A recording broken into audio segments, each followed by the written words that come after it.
Fellow podcaster and RadioHub founder Cooper Silk recently attended Podcast Movement, the world's biggest podcasting conference.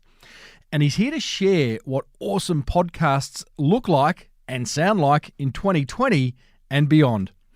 It's a very podcasty episode 479 of the award-winning Small Business Big Marketing Show, thanks to American Express and digital marketing agency Yellow. Well, I said, welcome to a small business marketing show where successful small business owners share their souls to take your marketing straight to the lead. Now, here's your host, Mr. Timbo Reid. And welcome back to your weekly dose of marketing madness. I'm your host, Timbo Reid. You, infinitely more importantly, are a motivated business owner, and I hope, well, I actually kind of know because you're here, you're ready to crank out some great marketing to build that beautiful business of yours into the empire it absolutely deserves to be. And a big thank you to American Express business cards and digital marketing agency Yellow for making that possible for you. Big show today. Podcast host and producer Cooper Silk, who recently attended the world's biggest podcast event called Podcast Movement in Orlando, Florida, well, he comes along to share what he's learnt, and he's learned a lot. This week's Monster Prize Draw winner has implemented ideas from this show, which, how's this, have enabled her to make more money working 4 hours a week than she was when she was working 24 hours a week. And she got those ideas from this show. I want a bit of that. And I'll let you in on next week's guest. As per usual, team, there is marketing GOLD dripping from the ceiling over here at Small Business Big Marketing's HQ. So let's get stuck right in. Quick update on my movements, if you're interested. Not bodily movements, but, like geographical movements. I'm heading to the UK tomorrow. Awesome. Never been there. Going to London. My daughter, my beautiful Stephanie, has taken a gap year and she's on her way home, and I always said I would go and visit her somewhere in the world before she got home, and that happens to be London. So I head there tomorrow. I'm going to have some fun. I have pre-prepared some episodes so, the Small Business Big Marketing machine will keep rolling along. However, I am going to do some interviews over in London. Got some awesome guests lined up. Going to be speaking to a surgeon who has come up with a business idea where he has secured operating theatres in private hospitals to use out of hours on weekends to take the load off the public health system. And he and his colleagues are doing really well from that. I hope to catch up with Damien Lee. You might remember him from a couple of years ago from Mr. Lee's Noodles. Twice cancer survivor, now an instant noodle manufacturer. I hope to get an update on him because I know that business is going from strength to strength, or from noodle to noodle. Catch up with a ex-police officer who has become an entrepreneur and is helping other police officers become entrepreneurs. And I'm also going to do a few Airbnb experiences, and not accommodation-wise, but like experiences with locals. And I hope to interview a few of them along the way because I love that as a business model. So plenty going on. Off to London, and there will be a few UK interviews with our Pommy entrepreneurial colleagues coming up in the coming weeks. Now, I first met this week's guest over a couple of quiet ones when I was hosting the Australian Podcast Awards last year.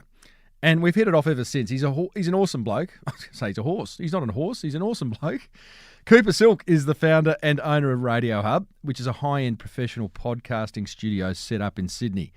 If you want to get a podcast producer, you want to talk about podcasting, and you are in that area, I would have a look at RadioHub. They're awesome.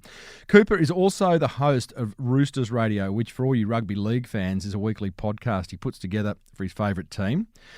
But what's even more interesting is he's just back from Podcast Movement in Orlando, Florida, which is the world's biggest podcasting conference. I'm embarrassed I didn't go. He tells us that there's only 6 Aussies there out of 3,000 people. Anyway, I hope to get there next year. So I joined Cooper at RadioHub's Sydney studio where we talked about his top pre- and post-production learnings, why we're lagging behind in podcast production in Australia, how the big guys are building their audiences, why we all need to up our podcasting game, and plenty more podcasting insights. So here's Cooper painting a picture of just how big podcast movement was. Amazing event. Over 3,000 attendees in this huge resort, this huge hotel in the middle of Orlando. And it's, as you drive into it, it's like a castle, and it's got a Arnold Palmer curated golf course out the front. It's got lakes with signs saying beware of the alligators, and then you drive up this ramp, and as I said, it looks like something out of Disney World. Yeah. And you walked in, and straight away, like, there's buses taking you there. So they had 2 hotels full. Wow, that's the scale of this thing. And then you walk, onto the down an escalator into the halls. So the big giant halls, and then there it is, podcast movement. You're taking over the entire resort, the whole hotel, and then there was another hotel to service people like me who couldn't afford to stay in the big one. The tight asses. Or the battlers. Bit of a worry that a handful of Australians. I mean, I'm guilty. I wasn't there. Yep. Should have been there. Probably go next year. Yep. Literally, like, what do you reckon? 10 of the 3,000 delegates? Yeah. Come on, Aussies. I think I can count probably half a dozen. Wow. And you met them all? Pretty much so. There was a couple I missed, but I got to meet the majority of them. So, Coops, you roll up to this joint, big resort. You've taken it over. There's 3,000 delegates. What are we talking? Is it a big expo with a whole lot of keynote stages around the place?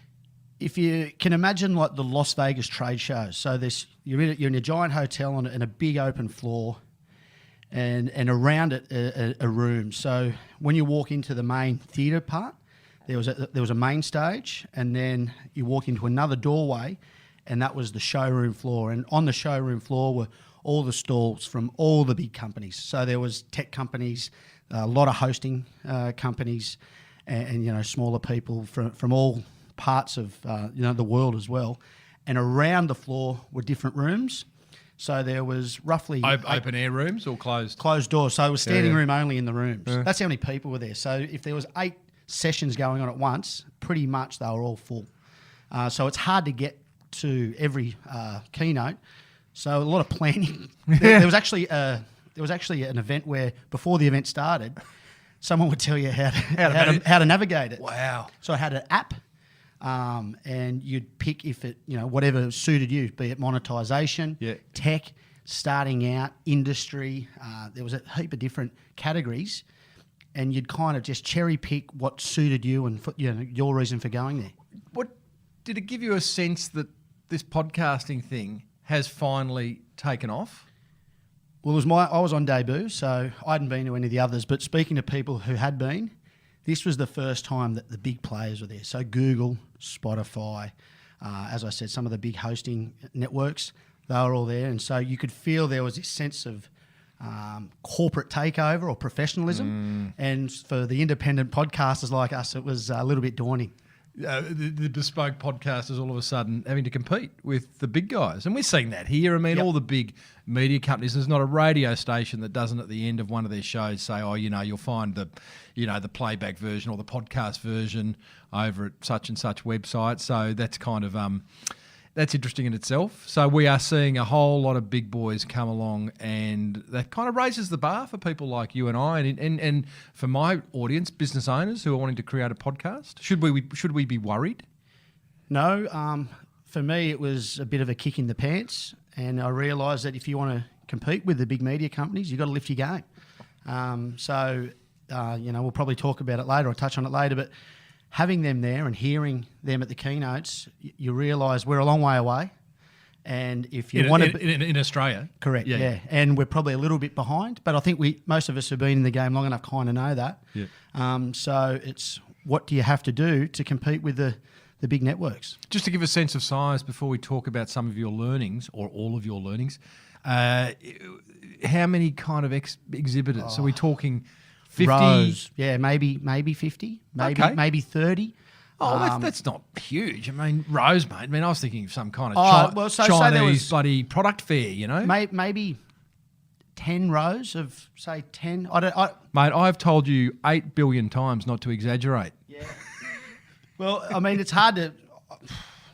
For let's you, say for you, 30. For you, it was big. Yeah, it was huge. Yeah. And it was really big. Like there was a petting zoo there, and you get petting beers. zoo. What is a petting zoo? They had small little animals, and you play pet animals, and just stuff like that. I don't know what company was pushing that, but I found the one that was handing out the free beers pretty quickly. No doubt. Stands like Google. So what are Google doing on their stand, They or had Spotify? Spotify had this beautiful suite where there was people talking, about the app.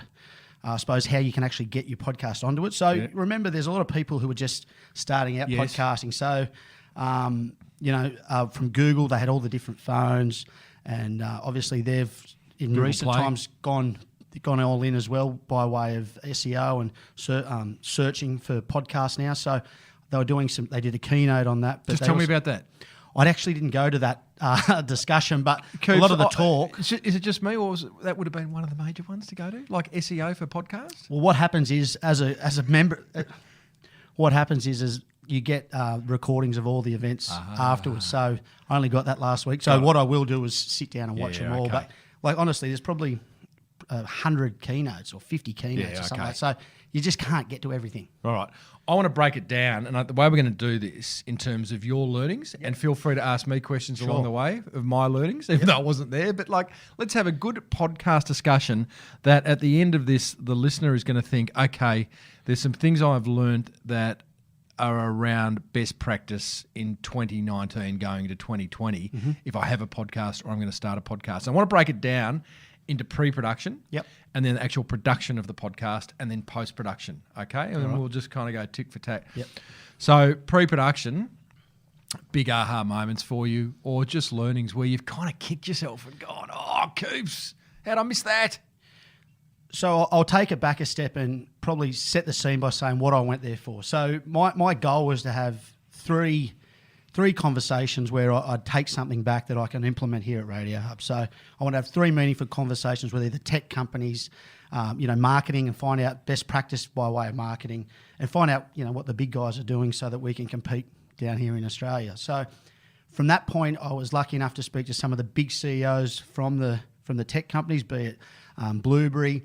I met some amazing guys from Squadcast.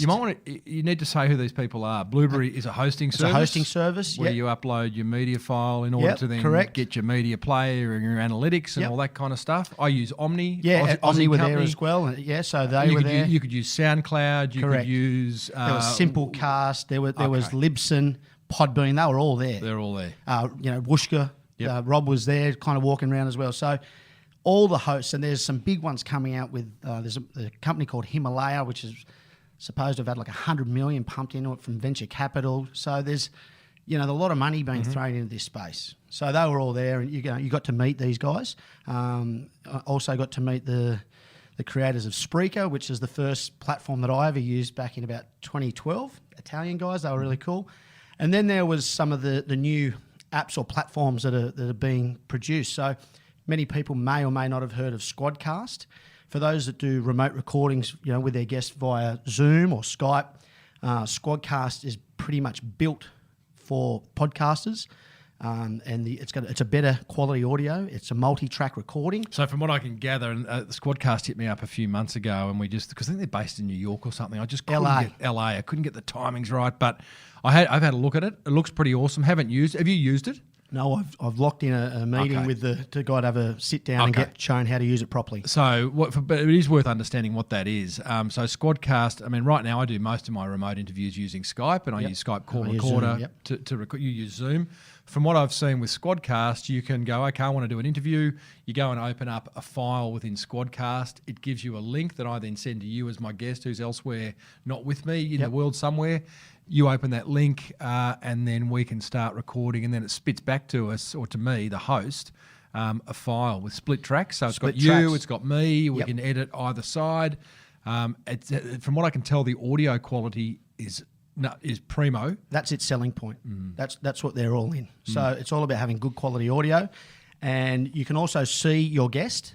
And in their next release, which will be soon, there will be the ability to have the recording of the video as well. Of the video as well. It will be like a Skype. I don't know about that. I mean, I think that's awesome. Awesome functionality, and I'll be having a really good look at Squadcast when it comes out. I like the idea of seeing the guests because you can do that with Skype, although Skype's codec or whatever it is that allows you to do that just doesn't seem good enough. It seems to suck a lot of bandwidth when you've got the video on and trying to talk with someone on Skype.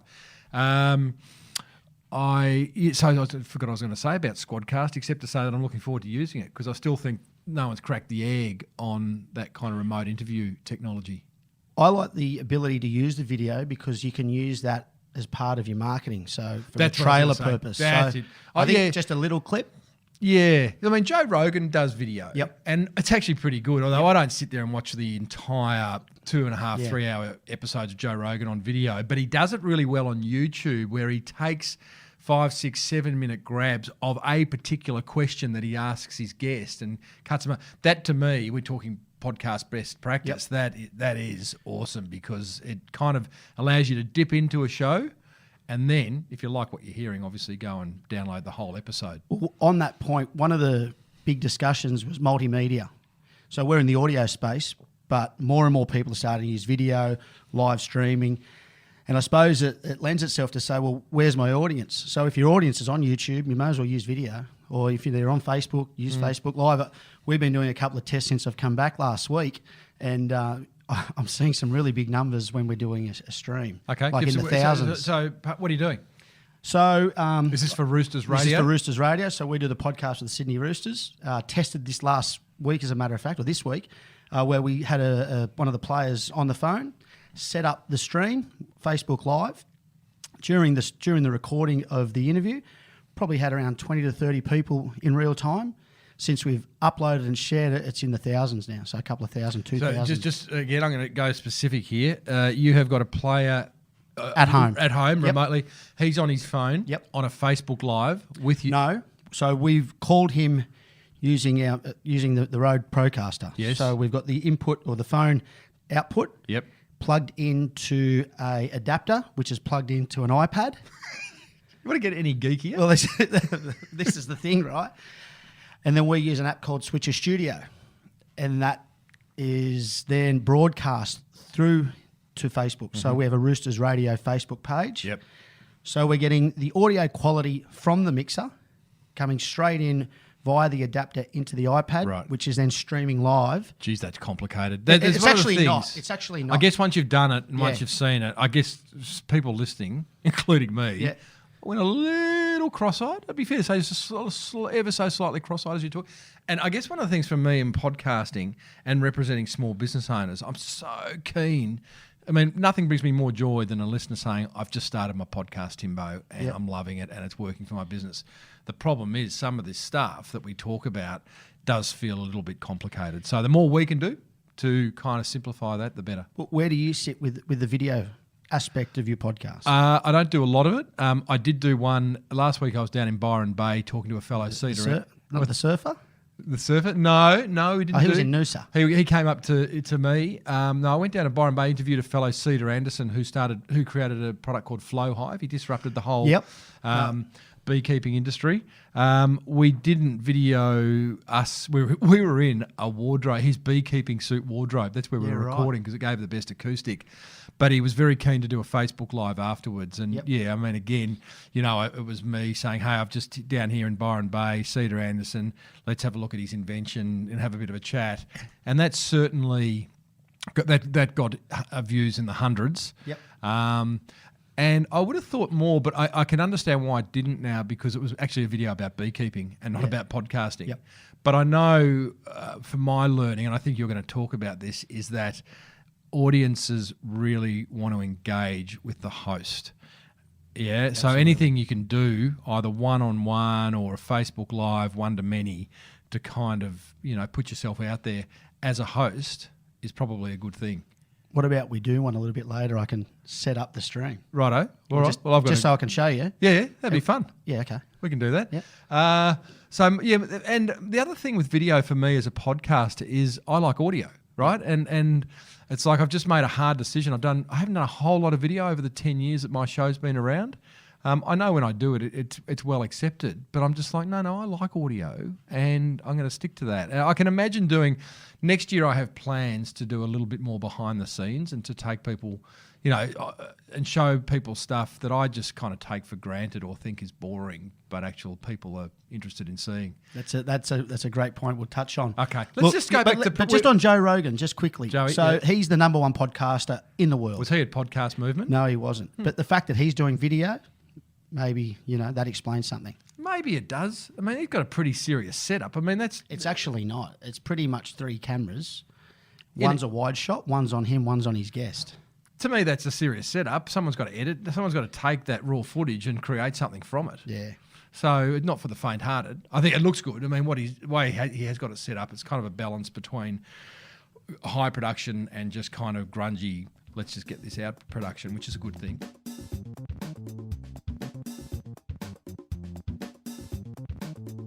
One of the many reasons I do this show is to help your business get found online, which is a little bit like finding a needle in a haystack. Your business is the needle and the haystack is the internet. So why not improve your chances of getting found by listing on Yellow Online, Australia's #1 online directory, receiving over 5.2 million searches every month by people looking for stuff that possibly you sell. Like, I'm guessing with that many searches, there'd have to be, at the very least, a handful of peeps wanting your product or service, right? And guess what? Listing on Australia's largest online directory is free. So you don't really have any excuses. After the show, head over to yellow.com.au to give yourself the best shot at getting found online. By the way, I'm talking with Cooper Silk. Cooper is a fellow podcaster in Australia. He's got an awesome business called RadioHub in Sydney. It's a proper studio. You don't see this often. Like, I love walking in here, Coops, because it is a building set up for podcasting. There is a big studio that we're in. You've got a little studio. You've got the caravan out the front where, people can go and actually podcast on site. I love what you guys are doing. Thanks. Pre-production wise, what else did you learn? Probably my biggest aha moment was sitting in a keynote, and there's a gentleman by the name of Jordan Harbinger, who's well known in the States. He's been podcasting for a long, long time. And he just went through his process for preparing for an interview. And I was sitting there next to my business partner. I just kind of looked at him and said, mate, we're kidding ourselves. Right. Honest to God. Amateurs. Just complacent.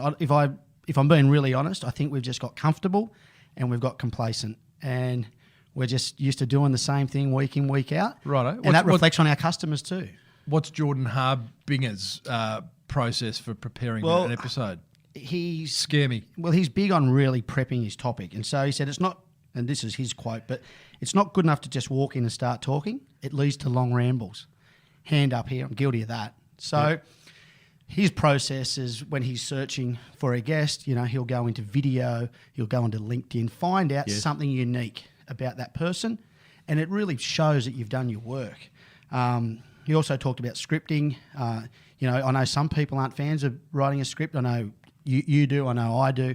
But just having... Script for the voiceovers either side of it? Well, scripting questions as well. Yeah. Just saying, I want to talk about this. And even to the point where he'll send that to the guest prior to the recording. Not for everyone, but that's what he does. And another big takeaway, if we just go back to remote recording, he actually sends a set of USB headset to the guest and saying, this is what I want you to use. Plug this into your computer. I'm going to test it a day or two out from the interview to make sure we've got the right quality audio, which I think sends a message to the guest that, hey, listen, we're fair income here, and bring your A game, because that's what we're about. Has the headset got a mic in it? Yeah, it's one of those headsets like the call centre, but it's $35 on Amazon. I won't mention the name of it, but go ahead, mate. Why not? Well, it's a Sennheiser product. I don't know the serial number of it. Right. It's a Sennheiser headset, and he sends that to every guest that he interviews remotely, just so that the audio quality is up to speed. And a little gift. Yeah, of course, yeah. So, okay, let's just talk about that process of pre-production, which is be more planned. Yeah. And I agree. I think there's too many, and I think it's a reason why we see a lot of podcasters drop off at episode 6, 7, 8. because they're not getting traction. Well, mate, you're not getting traction because you haven't put the plan in. You think this is easy. You walk up, I'm going to do interviews. I hear so many people say, I'm going to start a podcast. I'm going to do a whole lot of interviews. And whilst that sounds relatively easy, the more planning you can put into it, and you and I are both guilty. I mean, we probably could put more planning into it, although there's an element of me that likes the spontaneity of it, and I am a curious person by nature. So planning for me is asking myself, why am I interviewing this person? What am I really curious about? What's the big question that I want answered as a result of interviewing this person? I personally, I will watch videos. I'll try and find videos of the person so I can see what they look like. I'll listen to an audio. I'll look at their social media. I'll look at the About Us page on their website, but they've written that, so that's not that helpful. I'll do a wiki search. I will do a pre-interview. I will always speak to. That's best practice. What you've just said there, Tim. That really is. And read books if they've written them. That kind of stuff. Yeah, I can't do that. No, I haven't got the attention. Well, even if you read 5 chapters, you don't. There's no way you do. I skim. Yeah. I skim. That's why I give myself a kick up the butt when I was sitting there. Don't point your finger at me and go, read the books as if. We'll get someone to read it for you. The pre-interview, I find, of all those things, well, you've kind of got to know enough about these people. Of all those things, the pre-interview is the awesome one. You hear their voice. Yep. Maybe they have an accent. Maybe they are, some people are verbose and answer way too long. Others just go, yep. No, and then you go, wow, I've got to work hard here. You have the opportunity to talk to them about, how they present themselves on mic, or if they haven't done an interview before. I ask them, I do ask the question, you've done a lot, maybe you've done a lot of interviews. What haven't you been asked? Yeah. And sometimes I get to their assistant. Some of my guests have assistants, and I say, hey, listen, I did this yesterday. I'm interviewing, how's this? I digress, but I'm interviewing a bloke next week who has bought the rights to the Hollywood sign. Oh, really? He's from Adelaide, and he now, anyone who wants to use a Hollywood sign has to license it off him. He's been hard to get to, but his EA has been great. And so I said to her, hey, his name's Shane. So what's Shane like? Is he gruff? Does he just non-stop talk? And get a sense from someone who knows the person. So, that's the kind of work I do pre-interview, and then, I feel more comfortable going into it. Well, you just heard it from one of the best in the country. That's best practice right there. I'll give you a quick example. So yesterday I had the former chief executive of Nike Australia in here. He'd worked all through Europe and the Americas. And as we were talking, it just came to me to find out who the most interesting sports person he'd worked with. And it wasn't my show. I'm just here, manning the panel. Yeah. And I just said at the end of the recording, I said, look, can I just ask one question?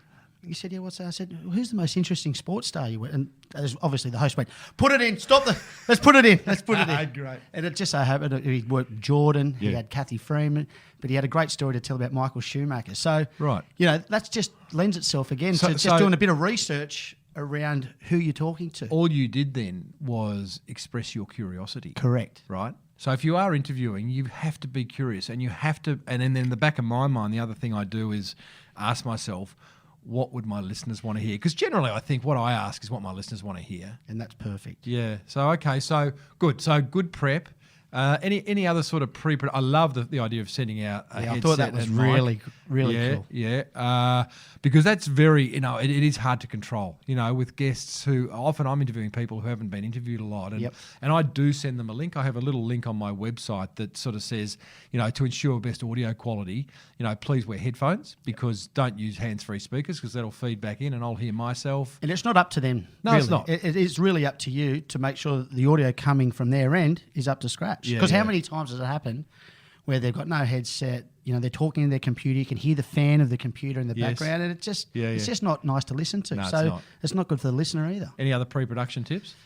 No, really for me, it was all about going that extra mile when it comes to prepping your guests. And even it could be stuff like, mic technique, just going through stuff that we probably take for granted, being in it day in, day out, but just coaching your guest, I suppose. Right. Just, talk 3 fingers away from the mic, or explain how the mic works. Depends on if it, let's not get too technical, if it's dynamic or, whatever it may be. Yes.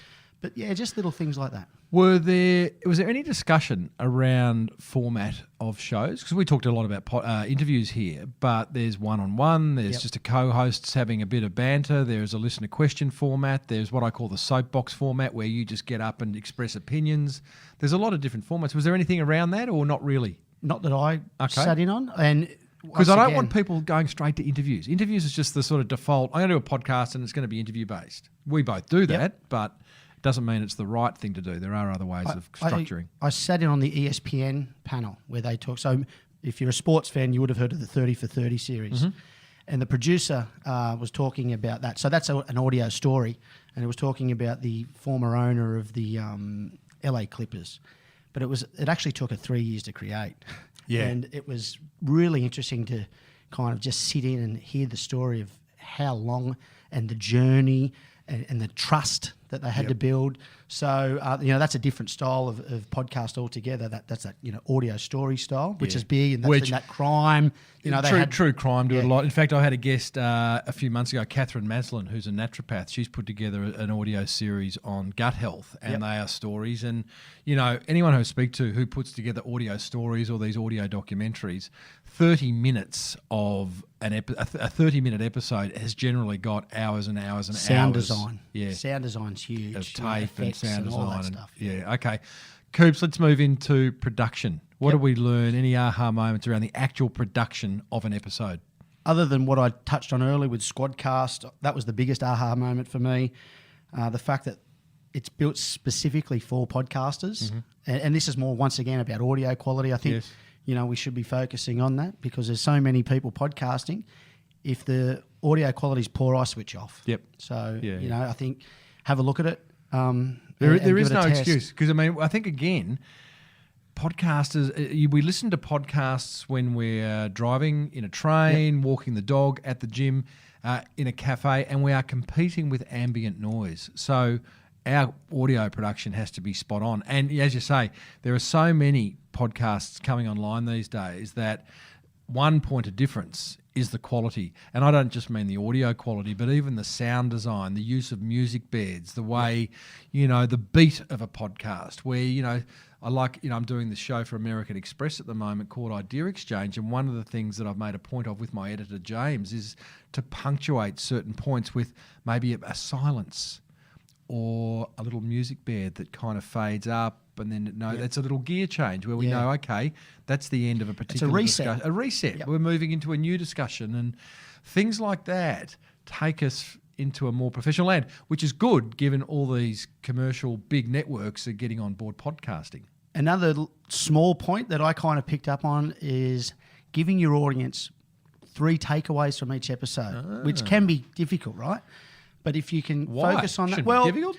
Well, it depends on the subject matter, I think. But if you, in your mind, when you're prepping for your show, if you can think of, that's something I'd like to know. I wonder if my audience would feel the same. Yep. And that was another one of the kind of tips that we got from the keynote. I forgot who mentioned that, but I thought, I've never thought about it like that because you generally just go in, I want to get the interview done, I've got my questions outlined.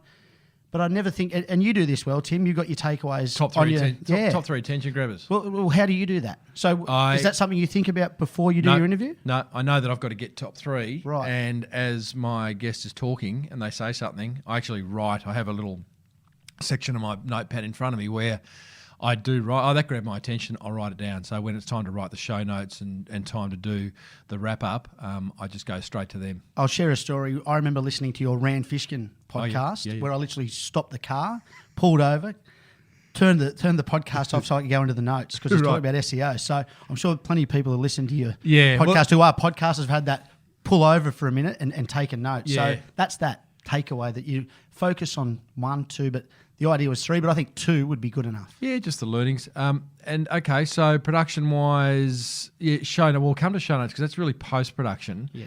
Anything else? I guess what production is the Achilles heel of many podcasters. Again, we're lucky to be in the studio here at RadioHub. My favourite form of interview is face-to-face. Squadcast might be awesome. It might have video. It might have good quality audio. Nothing beats a face-to-face interview. Hard to do, can be expensive. Not everyone can afford to travel face-to-face and see their guests, but it's a better dynamic for sure. Well, you're going overseas soon. Yes. You've just bought some gear. Yeah. It's not a big investment, was it? No, I'm actually, and I've risked it. I haven't tried it out. I bought it. I have, and it works. I know it works. Good. So I won't say what it is yet until I actually test it out because I won't. It's road gear, so it's going to be good. Yeah. It actually works with my iPhone, so I'm not having to carry additional hardware, and the rest will be kind of I'm a little bit nervous, but we'll be right. I did learn one thing from one of your interviews. Here we go. And it's one thing. Well, did you hear what you just said? No, from a I've technical learned one thing. From a technical aspect. Okay.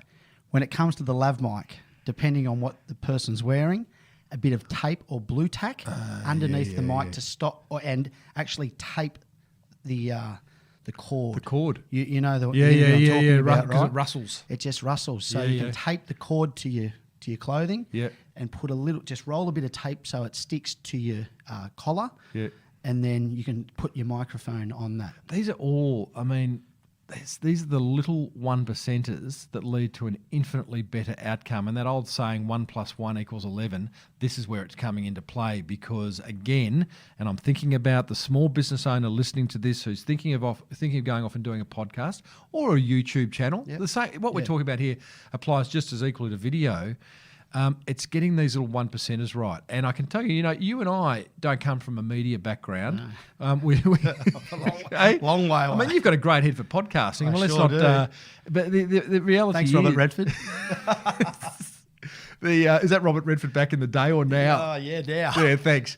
But the reality is you do need to start study a lot of what the media does if you are going to podcast. And I have certain interviewers that I just love to watch. I go back on YouTube and watch them, or if they're current day, listen to them and just look at how they go about it. And they may be both TV and radio interviewers, but we can learn a lot from doing things like that. And you learn by making mistakes. Correct. Right? Correct. So...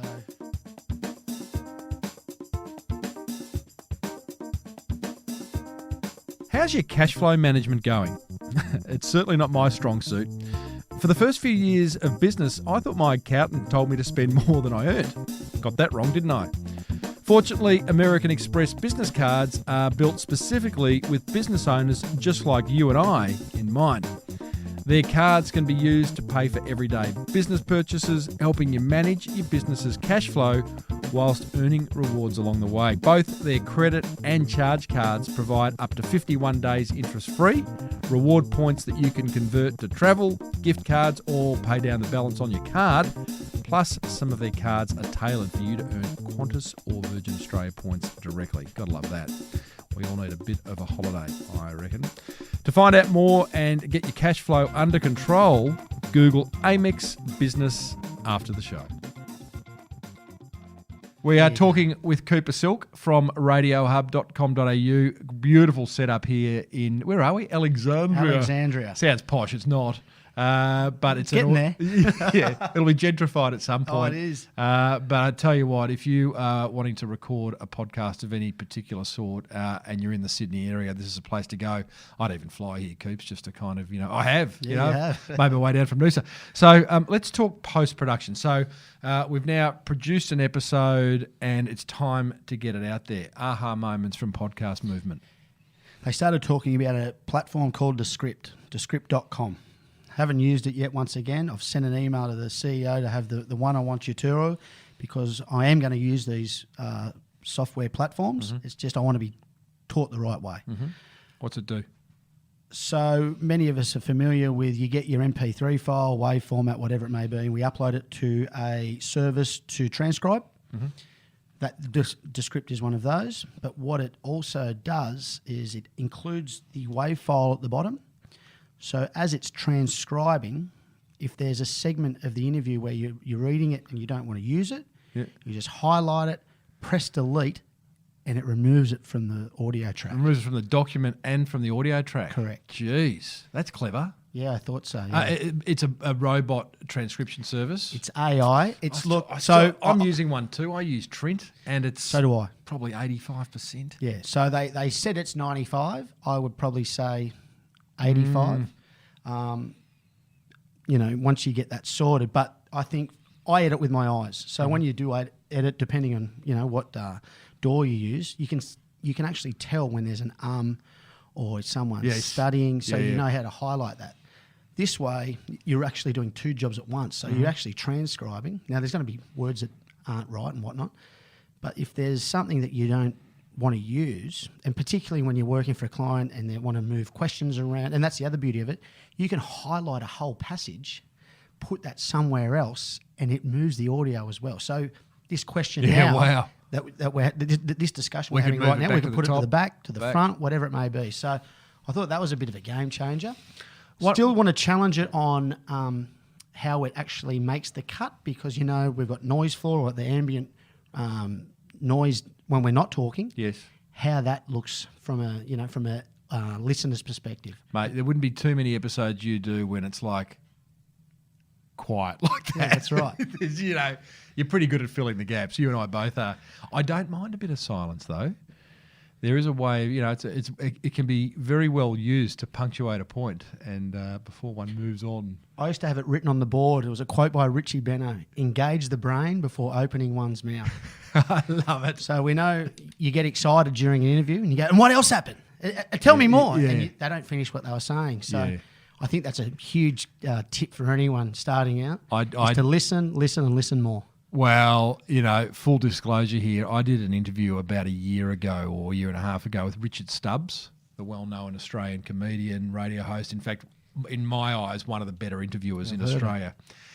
And I got Stubbsy in. I saw him at a comedy night one night. I went up to him, told him what I did and whether he'd come in. And I said, the reason I want you to come in is because I think you're a great interviewer and I'd like you to come in and I'd like to interview you, but I want you to treat it as a bit of a class. I'm looking for constructive criticism is basically what I said.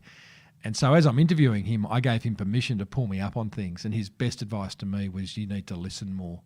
And I think I've taken that on, and just pausing before speaking and thinking about what the next question really is. And his other great bit of advice was lead with your best stuff. Don't keep your powder dry. Okay. That was a really good interview. I enjoyed that one. Okay, so now one of the things you are very good at, Coops, in terms of post-production is social media.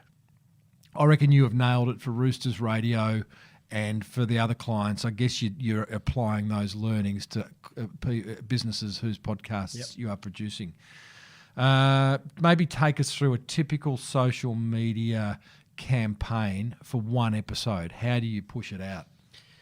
So we try to have a rule of thumb that there's probably 10 individual bits of content that you can repurpose per episode. So you've got your audiograms. Now there's a couple of different companies that do audiograms. It's basically a clip of the interview. It can be, you know, a minute long, 30 seconds long. You put some artwork behind it and it becomes an MP4 in actual fact. So it helps with the algorithms in Facebook and Twitter also. So I've seen your audiograms, so mainly on Insta. We put video behind it. And I'm not going to give away the secret herbs and spices there because that's what keeps us at the top. But geez, thanks for that. It layers, so you can layer the content. Yes. So you can put your artwork, you can put your branding. We always put the badges to where you can listen. So it's always Apple, Google, Spotify, and then you've got the clip. You can caption it, and it's mainly Insta or Facey as well.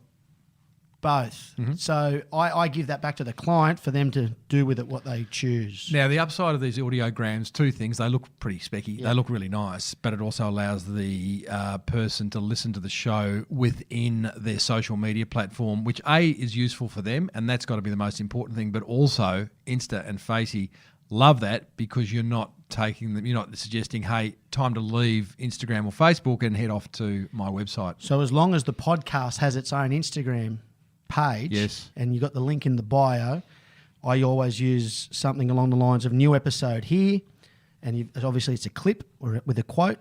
To listen to full episode, click link in bio, and that'll take you straight to that episode. How long is a clip? The most I'll do is a minute. Mm-hmm. So they being the experts, say a minute 30 is about as much time as people can engage in a video. So I kind of go a little bit below that, right, but I don't know if 30 seconds is quite enough. So I try to find something that is quite, poignant, I suppose, and someone go, oh, that's interesting, I want to listen to the rest of it. Big word, poignant for you. Yeah. Would you use that Mate, I went to a before? private school. It's hard to tell. Tell me, okay, audiograms, what else do you do with an episode after you put it out? Always write a post, so we get the transcription and then we'll write a content piece on it, and also which will then steer the audience back to the podcast. Where do you put that? Well, we put some on our webpage. Once It's like a blog post? Yeah, Okay. yeah. So, I mean, each client's different. But if it was a RadioHub show, for example, Yes. if it was our show, we would do an audiogram. We'd probably do a little bit of video. That's probably one of the things we learnt from the States. We'll write a small article. And the next part of that, I suppose, is trying to get your fans involved in it too. So getting them to share it and getting their involvement. So what's the in it as trick well. to that? I don't have a huge amount of success with that. I always get a little shiver up my spine when I see that someone's shared an episode. Right. So if I go back to one of my big 3 aha moments, there was a discussion on leverage your audience to grow your show. And this is something I've not done. And what they talked about is engaging with your fans. So you know how many true fans you have. Mm-hmm. And I actually did a case study on this last week where, once again, where we used the video. I came back so full of ideas. I went, let's just test it all on Roosters Radio. So we got the camera out, we did the stream. But I went through the Facebook page and said, if you've got a question, the player's name was Luke Keary. I said, if you've got a question for, it was Angus Graham. I said, if you've got a question for Angus, let us know. And the best questions we'll put on this week's show. And one of the questions that came back was asking him about his charity. Now, I had no idea that he'd run this charity for Indigenous kids up in Arnhem Land. And once we had that question, well, then the whole interview changed. So, I said... And you wouldn't have got that if you hadn't reached absolutely out not. to your fans. But then we also commented and said, I've got a great question from Ben Collison. He wants to know a little bit more about your charity, First People's Project. And we talked about that for about 5 to 10 minutes. And it just changed the whole direction of the discussion. It wasn't about footy anymore. It was about the great work he's doing, trying to inspire young Indigenous kids in Arnhem Land. And the story behind that was interesting as well. So that was a really good way of kind of testing that model. So I got to understand that the video that you did with the player was prior to the interview. So we put out on Facebook, we said, on this week's show, we're talking to Player X. So you go on your social page, you say, this week I'm talking to Cooper Silk from RadioHub about all things podcast movement. If there's something you want to know about that event, put a question in our comments below. Got it. And that's a day's out. So that's going to allow that's you right. to prep. Yeah, that's right. Awesome. Yep. So, that was good. Also, and you'd have experience in this, is having one-to-one interactions with your fans. So and getting feedback. So if someone says, Tim, I listened to that show you did with Cooper Silk, he's an imbecile, or or whatever. Or, tell me more about this. Yeah, don't predict the future. Yeah, well, that's right. I'm going off early here, right? But getting feedback and finding out what they liked about the show, what they didn't, and you can structure your show around that. So I'm guilty of never really giving much love back to the fans. We get the same numbers and we've been doing that podcast for 6 years, but we never kind of give them back. You said something really interesting before about that behind the scenes look. So there's a bit of that as well. So, there's heaps of things you can try. They're not all going to work, No. but at least give it a crack. Was there any discussion at Podcast Movement around doing live episodes? Once again, did that last week too. Did you? Yeah. Where? At East Leagues Club. So I just made the Roosters the focal point and just said, because it's our show, we can do pretty much what we want within reason. And it was the stories we got were amazing. The feedback was positive, and if they make it to the grand final, I was speaking to the head of the East Group yesterday, we'll be back there grand final awesome. week to do another live show. So what did that look like? You rolled up to a game on the weekend? So the game was, the kickoff was at 7:50. We started our show at 6:50. So an hour before the kickoff. And I had four former players, which we just rang and said, look, we're going to do this show. Bought them a feed at the club and give them a couple of beers to loosen them up. They're simple blokes. And then the stories, the great stories from the 80s and the 70s. So what did you do? Just set up in a lounge? You had a bit of equipment? We set up at the club. Yep. So obviously Rugby League, we have leagues clubs where the poker machines are, but they also have big screen TVs and rooms where people go to watch the footy. So we set up 4 chairs or 5 chairs. I bought the mixer, took some speakers, set it up, and then we streamed it, and then we recorded as well. So we've got bonus content. Yep. So it's not stuff that you're going to put out as part of your weekly consistent release. But you go, hey guys, by the way, here's some bonus content where we talked about all the good stories from the 70s and 80s. So you did a live stream of that. Yep. On Facebook Live. Yep. Okay, you've recorded that. That's an episode that's going to come out or is already out. It'll come out this weekend because we're building up into the finals. Did you have an audience? You have actually people sitting in front of you? We had about 60 to 100 people sitting there, and by the time the footy started, the place was full. What did that do for you as the host? Did it give you a more positive energy, or did it scare the pants off you? It made me want to do more of them. Right. So you could do this with whatever you do, be it the Amex stuff. It's just an open forum. But the other thing, we got fans to get involved as well. So if you've got a question for Player X, come up here, and we've got some great questions. Yeah, that's awesome. So it goes back to giving the fans a bit of ownership of your show. Okay. So let's get back into post-production. You said there were 10 pieces of content that you put out for every episode. You've talked about audiograms. You've talked about Facebook Lives. What else are you doing? Well, there's the article. The article. There's a quote.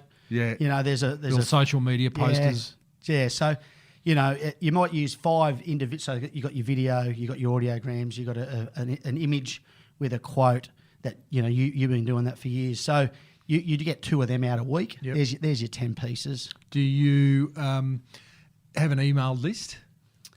No, you don't. Well, not we do for the Roosters, but remember we're a production facility, so.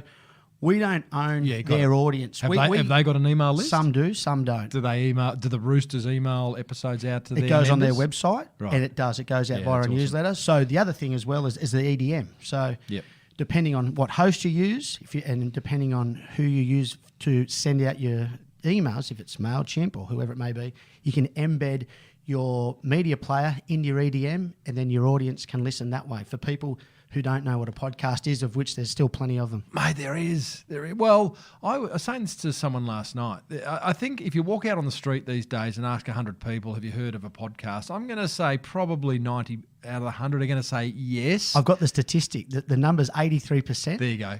So, but that's not much of it. That's not a very useful question. It's a vast improvement on 2 years ago, where I reckon that number would have been closer to 50. But it's great. 83% of people know what a podcast is. Do you listen? Have you listened to a podcast? 30%. That's a big drop. 30%. And then there's the next question: how often do you listen to a podcast? Do you listen to a podcast once a week? Now we're down to bloody 10%. Yeah. So I get a little bit disheartened by this, Coops, but I also see it as just a massive upside. The bar is so low. And again, speaking on behalf of small business owners who are thinking, the ship's already left the shore, it's too late to podcast, mate. It is so... I mean, I've been doing it for 10 years. You've been doing it for years. We just happen to be very early, and we're operating in prehistoric times when it's like, no one was listening and we were just doing it because we loved it. Now we know that people are listening. They're a little bit easier to get hold of, but the potential audience... Mate, it's huge. One quick hack for that, and I actually did it yesterday. So the client came in with his guest. Guest never listened to a podcast. It's this simple. Give us a look at your phone. Take their phone. I know. Put them to put their code in. Now, if it's an iOS, you go to the Apple Podcasts, click the button, and whatever the podcast is, type it in, hit subscribe, and then you got a new listener. Well, I say it's that simple. I say that at the end of every one of these shows is where I just go, you really have to walk up and down the street, grab people's phones, and actually subscribe on their behalf, or hop in their car and do the same, because it is an unfortunate aspect of this medium that we are a part of. But that'll slowly change. I feel like it's slowly change. But just by the way, was there a discussion? We talk a lot about iTunes and the whole Apple space as, where to find your podcast. I use Pocket Cast actually as my app of choice, which is both Android and iOS. Was there discussion around Android phone users as to what app they're using? Are they using Stitcher? Because Google Play in Australia... I think you'll find in the next 18 months to 2 years, Google will put a lot more energy and emphasis on the podcast platform. As I said, I wasn't available for their keynote, but I will watch it. Too busy for Google. Yeah, well, it just didn't fit in with what I wanted to learn. They've taken notes. The discussion, there was a lot of talk about Google at the event. Just the fact that their presence, them and Spotify, there was a lot of talk, just the fact that they were there. It was their first time at the event. I'm assuming Apple was there.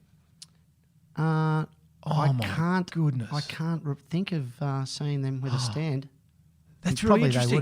They would have. So, see, I get frustrated by So Apple. the thing was, like, obviously Google and Spotify had spent a lot of money on their setup. Like, it was where you walked in the door, Google on the right, who were Spotify bigger? were in Just front out of of you. interest, who were the bigger? Spotify. That's interesting. Spotify's was like a cabana. Look, you could have been on the beach. They had like palm trees. They were making coffees. Copacabana. Yeah. Da-da-da. You should play that. Yeah, thanks for not. You keep talking about it. You're waiting for me to keep singing. Interesting, because I have a view. I'm just going to get myself into trouble here, but Apple aren't listening anyway. I'm very grateful to Apple for what they've done to podcasting to date. They've got us to where we are.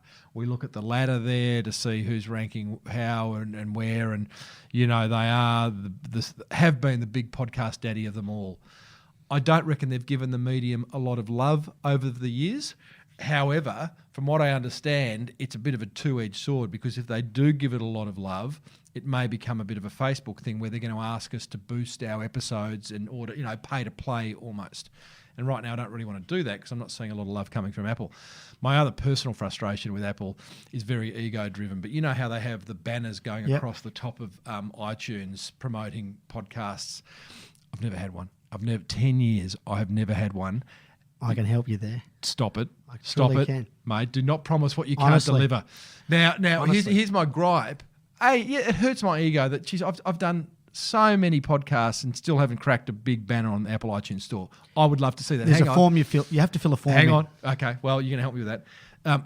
The ones that get it, they're all the big names. Yep. And I get that. They've got to do that. But, geez, give this. Podcasting primarily is a bespoke, independent medium. Has been. We're now being run over by the big guys, and I get it, and they've seen the value in it, and there's a lot to be learnt and weight to be put on that. But so Apple have been a little bit disappointing in my eyes. The other thing is that there is going to be a big brand come over the top. I feel like there's the swells building right now, and it's going to be a Spotify or a Google, or maybe from like in the car industry, like there's the Fords and the Holdens and the Toyotas of the world, but then all of a sudden this unknown brand Tesla comes in over the top, and they are bespoke electric cars. And I just feel like something like that's going to happen in the podcast industry, where a brand dedicated to podcasts will appear and take over. The latest numbers for Spotify is 6%, and I think Apple was around 80 for the consumption, and I think Google was around 3. So there's a lot of room to move there. I think you see that Spotify buying up more shows, more content. So I think there's going to be a big play there. And look, I've got no crystal ball, but the other one too worth mentioning is maybe Facebook. There was a couple of little talks just on the floor where everyone's networking. Who's doing what. So I'd like to see Spotify win. Spotify, are they still hand curating their content? Because I know that when I got on Spotify about maybe 18 months ago, 12 months ago, and they were hand-picking. Yeah, I don't think so. And another one worth mentioning, I think, is iHeartRadio. Oh, yeah. I never quite understood iHeartRadio. Yeah, well, it's big in the States. It's huge in the States. Yeah, okay. And then what about podcast networks? I mean, they're popping up everywhere. There's a million of them. Honestly, we could do a whole show on podcast networks. There's in Give Europe. me the top. What's your top learning there? Create one? I'm a pick and stick kind of guy. Yeah. We use Omni only because we're Australian. I've got a great relationship with Sharon and the team. But Omni's is now owned by host. Triton. That's not a network. Oh, sorry, networks. Yeah. You just had a moment then, mate. Yeah. You just completely faded. Like you just. I did. So networks. So something like there's Mamma Mia in Australia. There's Podcast One. There is. I don't listen to them. I'm not loyal to a network. But when I see that a show's part of a network, part of me thinks, maybe it's better than a show that isn't. But that's flawed thinking. So I know that those who own networks are making a bit of dough, because from an advertiser's that's point where of the view, money is. Yeah. Because they sell per download, and the CPM's whatever, $25, $30 per 1,000 downloads. So, a huge podcast. Teachers Petter's getting $1 million. I noticed one of the streams was monetization. Did you learn anything from that, or did you choose not to go to that as well? I went to one of the keynotes there, and there's actually a fund. So there's a venture capital mob that will actually invest in you. It's not here in Australia yet. It's simply called Pod Fund. and they're bankrolling a couple of different independents in the States. Met the guy who's got the cash. Yeah. And just introduced myself. Said, we're a long way away, but wouldn't mind a bit of your hard earned. And he kind of laughed at me and walked away. Yeah, correct. No, but he was pretty cool, and he just said, look, it's a growing market. What you need to realise, it's a growing market, and I think as independents, once again, to be able to compete with these big budgets, with lots of people involved, you need a bit of help, because I know from our experience, we're a team of, there's myself, I've got a studio manager, got a couple of editors, and we've got our digital, so it's like 8 people. If you're going into that audio story, you need more producers, you need sound design, you need, it takes time to create that sound. You can't do that with less than, I dare say, 25K or whatever. So, I mean, who's got that kind of money? So you need help. Podfund was the organisation, had a bit of a chat about that. They also talked about planning in your process and budgeting. Coops, never think about that. You've shared a lot of aha moments. There's been a lot of learnings. If I was to summarise, I'd say that I'm going to just say Australian podcasters, because we're so far away, we need to pick up our game. We don't become complacent. It's very exciting because it's early days. The technology's improving. I don't know whether it's getting any easier. Things like Squadcast, that's easy. I've seen the interface, and that's easy. I mean, some of the technology around going to do live stuff, that still seems hard. I'll tell you when I get back from London, see whether my little simple setup does work. I'm excited to test it. But I think we are in exciting days. Was there any kind of little fun asides that happened at Podcast Movement? Well, there was a drink on every night. I got drunk for 4 days. Unlike you? Yeah. Well, you've been off the gas for a while, haven't you? Well, yeah, I am now. Yeah. No, but from a networking perspective, that it was really good, and you didn't have to be on the floor. You could just be walking around the halls and meet people from all over the world. From different levels, from tech companies to just people just having a crack. I met a guy who does a podcast about horses. Just different stuff, and that's really interesting. So, it's definitely worth it. Worth attending. Going to go next year? They're doing one in February, and then they're doing the big one is in Dallas, I think, next August. What are they doing in February? It's kind of a more smaller bespoke one in LA. Okay. You going? Not sure. I'll definitely go to Dallas. Yeah. And I suppose the other thing too is it's not really a B2B. So for business podcasters, like yourself, it's hard. It's hard to leverage off that. I suppose finding guests to interview. For me, it was more about trying to learn what the experts in the States are doing. Yeah. And not reinvent the wheel, just kind of learn from them and try and, like I said earlier, particularly in stuff like just interview process and stuff like that.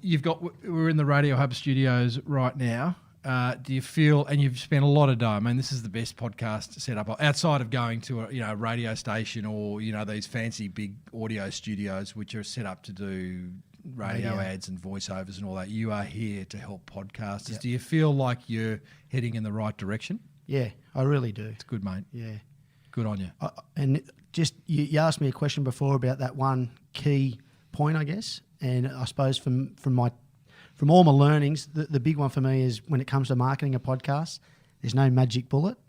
You just got to try everything. So if it means, throwing a bit of money at a Facebook campaign, give it a shot. Try video, try live, try everything. Yeah. Change your artwork colours. It can be anything. Just give it a shot. But start transcribing your shows because of the Google impact in the SEO and the way they're going to index podcasts. Definitely make sure you transcribe and include detailed show notes. What are you listening to at the moment? Right now, on the way to here, I listen to 2. The Small Business Big Marketing Show. No, I do listen to your show. Coops. I do. Listen, I'll give you my top 3. Yeah. Small Business Big Marketing. Episodes. Number 1, Rand Fishkin. Awesome. Number 2, the ice cream bloke, Scotty Kilmartin. And number 3, Wally from the Chicken Shop. Oh, he was awesome. Was a beauty. He was a beauty. He's larger than life. While you're looking, because Coop right now is opening up his Pocket Cast to see what he's listening to. But those episodes, what I can tell you about Rand Fishkin, one of the most popular episodes I've ever done. He has a massive following anyway, so that was awesome when he could promote that episode. But what he went through was like the ultimate SEO tips. What are you showing me there? Yeah, there's you. There's your big mate. Look at you. Being on purpose is a masseur to the stars. There you go. Power, Most recent episode. So what are you listening to? All right. So one of my favourites is called Art of Manliness. It's not It's not what it actually sounds like. Yeah, no, I listen to that. I've been listening to a short podcast called Podcast Accelerator with Mark Asquith. He's an English guy. A podcast about podcasting? Yeah. And then I've also, big fan of Roosters Radio. Listen to that every week. No Limitations. That is with Mark Boris? No, it's done here, but it's a guy called Greg Robinson. He talks to CEOs. Oh, yes. And I've actually become a better business operator because of it, because they actually talk about the mistakes that they've made. Awesome. And they're talking about multi-billion-dollar companies here, and you just kind of go, wow. And truth be known, most of them started out from humble beginnings. Correct. So it's worth having a listen to. I think you're going to ask me what I listen to. Stop it. Tim, what are you listening to? I am absolutely loving the Ron Burgundy podcast. I've seen it, I haven't heard it. Oh, my goodness. Well, I'm a massive fan of Anchorman, right? Same. And I love Will Ferrell. And so Will has continued the Ron Burgundy character by giving him his own show. And I just think it's some of the funniest audio out there at the moment. I do not listen to it in a plane, because you'll be that guy who goes, back to it. I'm loving Sizzletown, Tony Martin's Sizzletown. I love comedy. The production values on that are completely off the charts. If you're going to listen to that podcast, listen to it on a really nice set of Bose noise cancelling headsets, because I know the effort those guys put into it.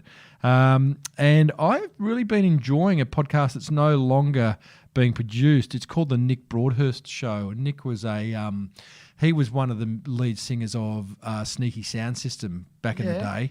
And now, big up here in Sydney. They're very big up here in Sydney. And he's now had a podcast. He finished after about 100 episodes, but basically talking about being a man and the various aspects of it. And it was a really beautiful podcast. He talked about everything from health and well-being to diet to masculinity to sexual practices and everything. And it was just a really lovely show.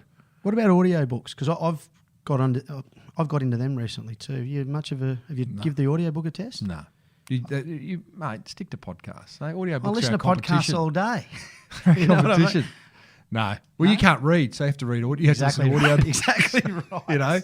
So, look, one of the awesome things about podcasting, as we know, is there's a topic for everyone, and it's incredible, and may it continue to grow. And I hope to be back here in 5 years' time, saying those lessons learned from podcast movement have been applied. And I can't believe I haven't been. I'm a bit embarrassed to say that I've never been to one, but maybe I'll see you in, where are we going? LA in February. If we don't go to LA, we'll Texas. definitely go to Dallas. Awesome. Okay. Bigger than Texas, mate. Coops, thank you. RadioHub.com.au would be a great place to go. There's examples of your work. There's the shows that you produce. But more importantly, if you're a business owner that wants to get going on podcasting and want to spend a bit of dough at it, which is probably a good idea. I don't like the idea of a business owner who wants to podcast try to do it all. So cash flow allowing, come and spend a bit of dough at Radio Hub. Coops will take you through it with his suite of editors and producers. Love your work, buddy. Thanks for everything you've done so far. Thank you very much, Tim. Let's do a live stream. Well, there you go, team. Fellow podcaster Cooper Silk, whose Roosters Radio podcast is a must listen to if you're into that very unusual sport they call Rugby League. If you're not, and you just want a podcast produced or you want to talk podcasting, seriously, check out radiohub.com.au and have a chat with Coops, because he's a font of knowledge. Righto, thanks to American Express and digital marketing agency Yellow, here's what grabbed my attention from that chat with Cooper. Attention grabber number 1. Us independent podcasters must avoid becoming complacent now that the big media companies are playing in our space. You know I have strong feelings about this if you have listened to my show for a while. I love podcasting. It's independent. It's bespoke. And, the big guys are always going to come in. Radio programs are always going to get repurposed into podcasts and all that stuff. But those guys have got really big budgets. They've got the talent pool. They've got the resources. I get all that. But let's just not, if you are an independent podcast, if you're a business owner and you're podcasting or thinking about it, do it. Don't become complacent. Aim to create world's best. Attention grabber number 2. There's plenty more we could be doing post-production to get each episode listened to by as many people as possible. I'm guilty of this. I'm working with someone at the moment to put together a plan for 2020 so that I embrace certainly social media a lot more. I've spoken about this previously, but lots of different ways. I had that episode a few weeks ago where we talked about how to get your video seen by as many people as possible. I think we shared 30 ideas. I think we can do the same with podcasting. So, yeah, post-production, get it out there, build your audience. Attention grabber number 3. If you're a business owner thinking of starting a podcast but concerned that it's too late, that there's already enough out there, then get over it. Your challenge is simply a creative one in ensuring yours is the best. It is still early days in the world of podcast. That's what grabbed my attention, team. I'd love to know what grabbed yours. Maybe you maybe have your own podcast for your business. Maybe you're thinking of getting one and you don't know where to start. You should now because you've listened to this show. But head over to smallbusinessbigmarketing.com/479 and leave me your thoughts in the comments section. Come on down. It's Timbo's Monster Prize Draw. Yes, indeedly doodly. It's time to reward another motivated listener for taking some serious marketing action as a result of listening to this show. And today's winner is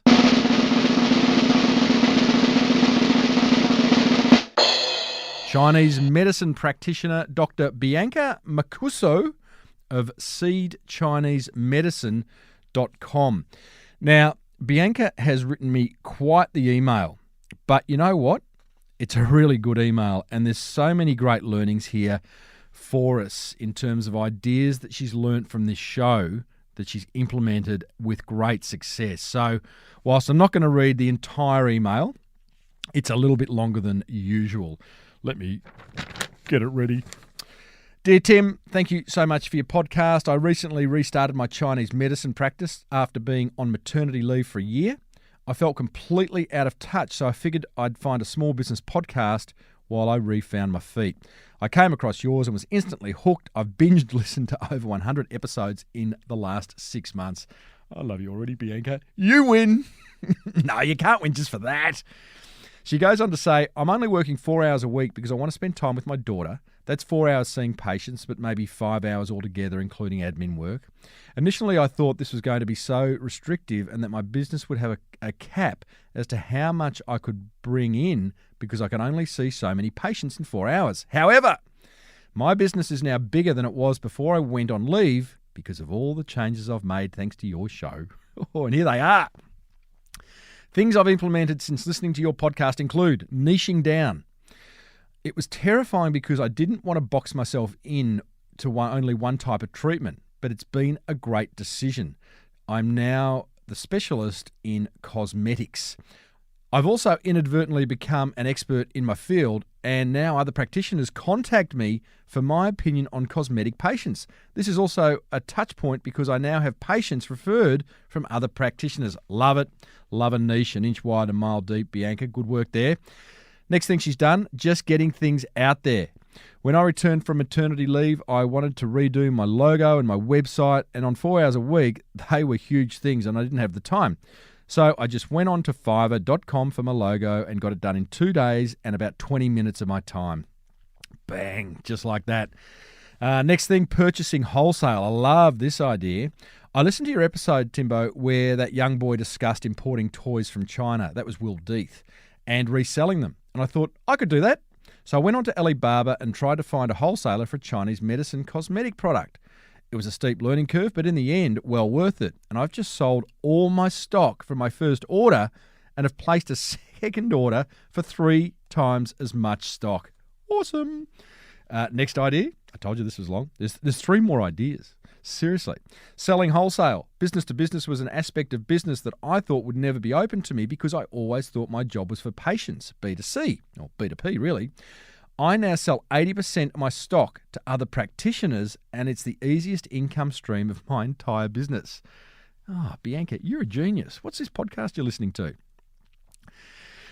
Next idea, sharing valuable content in my social media. I've now almost completely stopped advertising in my social media posts, and I just offer valuable information and education. That's it. Be helpful. Once in a blue moon, I do a post for something like free shipping, but that's as advertising as I get. When I see patients at their appointments, I often find myself educating them on something and then being taken aback and saying, "Really? I had no idea." It's an awesome outcome from a patient. I realised if one patient doesn't know, it's likely that other current prospective patients also don't know. So I'll write a post about it. That's right. Get your content down on paper or video or audio. And these educational posts are the valuable ones where I get the most interaction, the most clicks, the most saves, the most forwards, because they are valuable. Well, it's actually because they're helpful, Bianca. Last idea, reaching out to other small businesses. I've done a product swap with another small business on Instagram, and it was a great experience. I contacted them to see if they wanted to partake in us sending each other our products and then doing a post about it, and the other small business owner was so enthusiastic. Brilliant. Working 4 hours a week is now something that I'm proud of, instead of thinking that I'm making a huge mistake. I'm making more money now than I was when working 24 hours a week before my maternity leave, and that's an amazing feeling. Thank you so much, Timbo. Kind regards, Dr. Bianca Mancuso from seedchinesemedicine.com. Bianca, for being the action taker that you are, you have won a Flow Hive pollinator. That's worth $79. Boxing gloves from Fitness Enhancement, $40. Access to Jeff Anderson's video marketing course, $197. $50 Snackwise sample box. A range of Liar's non-alcoholic spirits, that's valued at over $500. $50 Sendor voucher. $100 voucher to buy some tradies undies. You get promoted on this show and a backlink in my show notes. And that is all for you because you have taken some serious marketing action. For everyone else listening who hasn't entered the Monster Prize Draw, go ahead. Tell me one idea. You don't have to be so verbose as Bianca was, although I did enjoy all those ideas. Send me one idea you've learned from this show and implemented, and what outcome it's had or what impact it's had on your business. And if I read it out on air, you win. Well, that almost wraps up episode 479 of the award-winning Small Business Big Marketing Show, thanks to American Express and digital marketing agency Yellow. Check out Amex's extensive range of business cards. Go on, I dare you. Amex Business is all you need to search, and it will pop up and you'll go, wow, they're really good. I could potentially use one of those. And head over to yellow.com.au for all your online marketing needs, social media management, website design, pay-per-click advertising, all that stuff. That's all designed for you, the small business owner, to get found online. Hey, next week we catch up with Abigail Forsyth, who's the creator of Keep Cup, the world's first barista standard reusable coffee cup. Don't forget there's an entire back catalogue of interviews, like 478, over at smallbusinessbigmarketing.com. You can even buy my book there, which I think you'll love. Thanks for those who have bought it. And thanks for everyone who's left an iTunes review, listener review. Really appreciate it. If you love the show, let another business owner or 10 know about it. Until next week, I'm Timbo Reid. Thanks for tuning in. May your marketing be the absolute best marketing. Bye for now.